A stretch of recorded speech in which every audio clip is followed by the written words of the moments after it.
Have you ever felt burdened by your own emotions, chained down by certain situations, or trapped in turbulent relationships? What if you had the power to free yourself, to find calm amidst the chaos? Welcome to our journey into the art of detachment. In this video, we'll explore what detachment is, why it's crucial for your mental well-being, and most importantly, how you can cultivate it in your own life.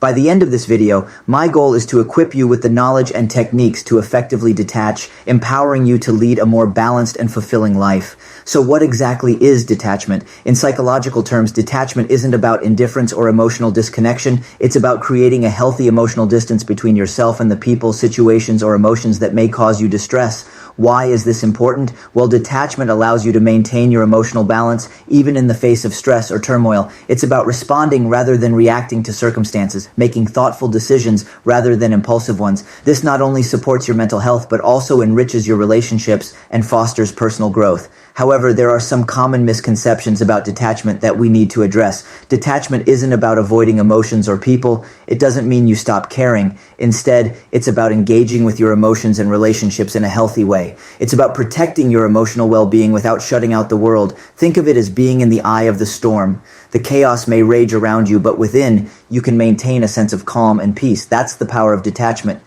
To illustrate the need for detachment, let's consider a few situations. You might recognize some of them in your own life. First, let's talk about work. In today's fast-paced world, it's easy to get lost in the hustle and bustle, constantly chasing deadlines and juggling multiple tasks. Maybe you find it hard to switch off from work mode, even in your personal time. This is a common situation where detachment is needed. By creating a mental boundary between your work and personal life, you can reduce stress and improve your overall well-being.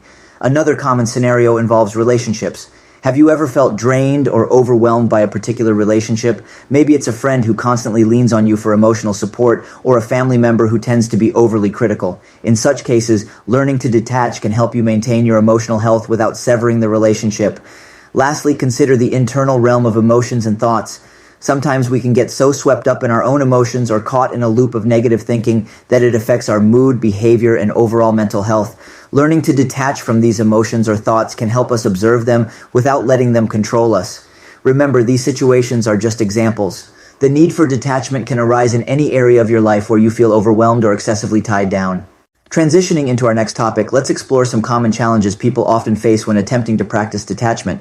Like any change in mindset, it can be quite difficult initially. One of the most frequent obstacles is guilt. When we start to detach, we may feel guilty, especially if we're used to always being involved or taking care of others. For instance, if you're a parent and you're trying to let your grown-up child make their own decisions and live their own life, you might feel a pang of guilt.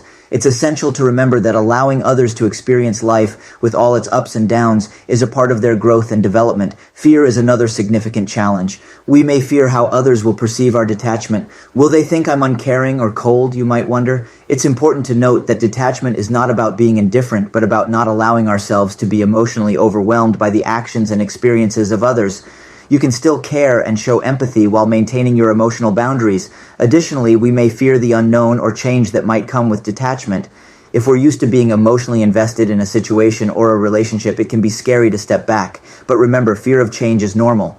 In these moments, remind yourself that change can bring growth, and detachment can lead to improved mental and emotional well-being. Finally, we might worry about how our detachment will affect others. If you've been the rock in a relationship, it can feel disconcerting to step back. You might worry, if I detach, who will help them? But remember, it's not selfish to prioritize your own mental health. You cannot pour from an empty cup. Sometimes, by stepping back, you allow others to find their strength and independence. So yes, detaching can be a challenge. It can involve facing guilt, fear, and an array of intense emotions. But remember, your well-being is essential. In the next segment, we'll delve into strategies to help you navigate these challenges and successfully practice detachment. So let's delve deeper into the process of detachment. As we said, we have 5 key steps to guide you on this journey. Firstly, recognizing the need for detachment is crucial. This involves taking an honest look at your life and identifying areas that cause you excessive stress, anxiety, or pain.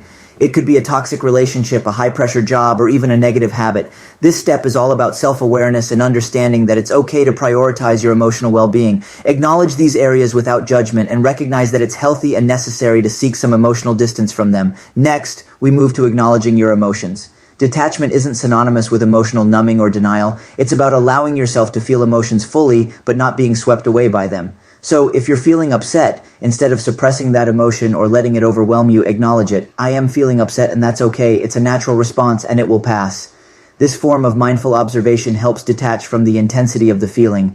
The third step involves setting clear boundaries. Establishing boundaries is a crucial part of maintaining emotional health.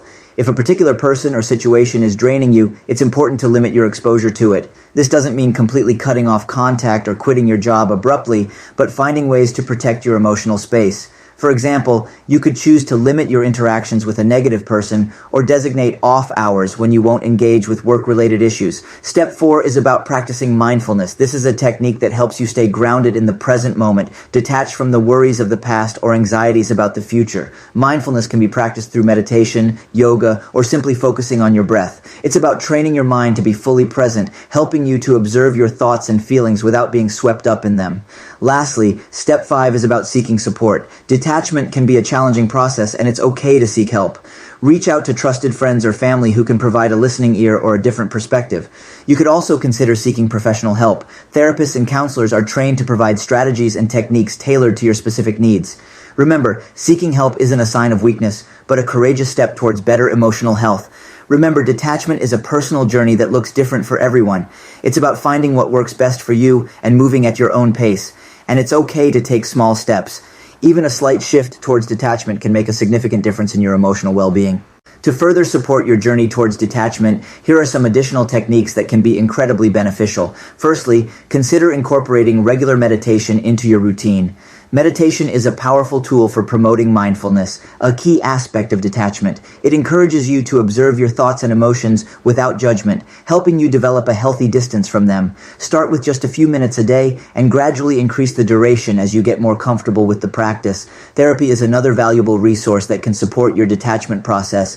Therapists are trained professionals who can provide personalized strategies and techniques based on your unique circumstances. They offer a safe, non-judgmental space for you to explore your emotions and challenges, helping you navigate the process of detachment with greater ease. Remember, seeking therapy is not a sign of weakness, but a proactive step towards better mental health. Incorporating self-care activities into your daily life is also essential. Self-care is not just about pampering yourself, but about taking care of your physical, emotional, and mental well-being.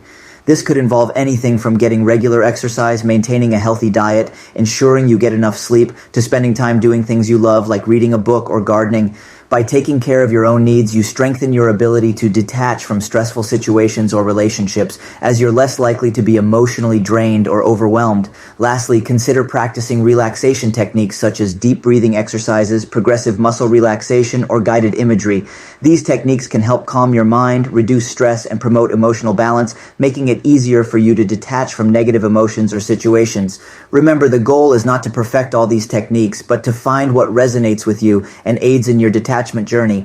Everyone's path is unique, so what works for one person might not work for another.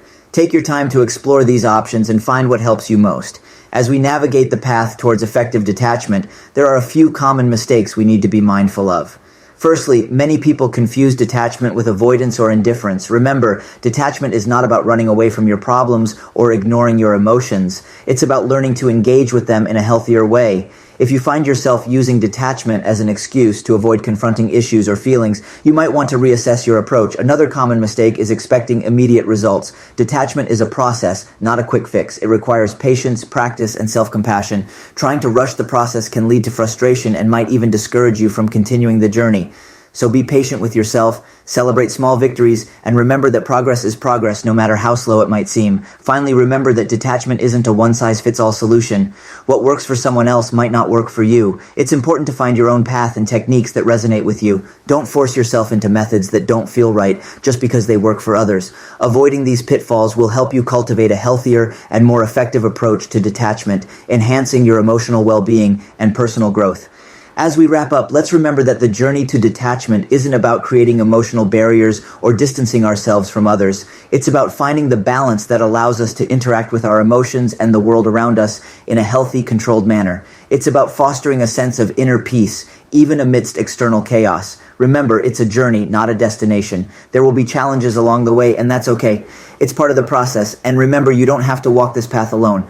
Reach out to loved ones or seek professional help if you need it. Detachment isn't a sign of weakness, but a testament to your strength and commitment to your mental and emotional health. So be patient, be kind to yourself, and take it one step at a time. We're here with you on this journey, and we believe in your ability to cultivate effective detachment.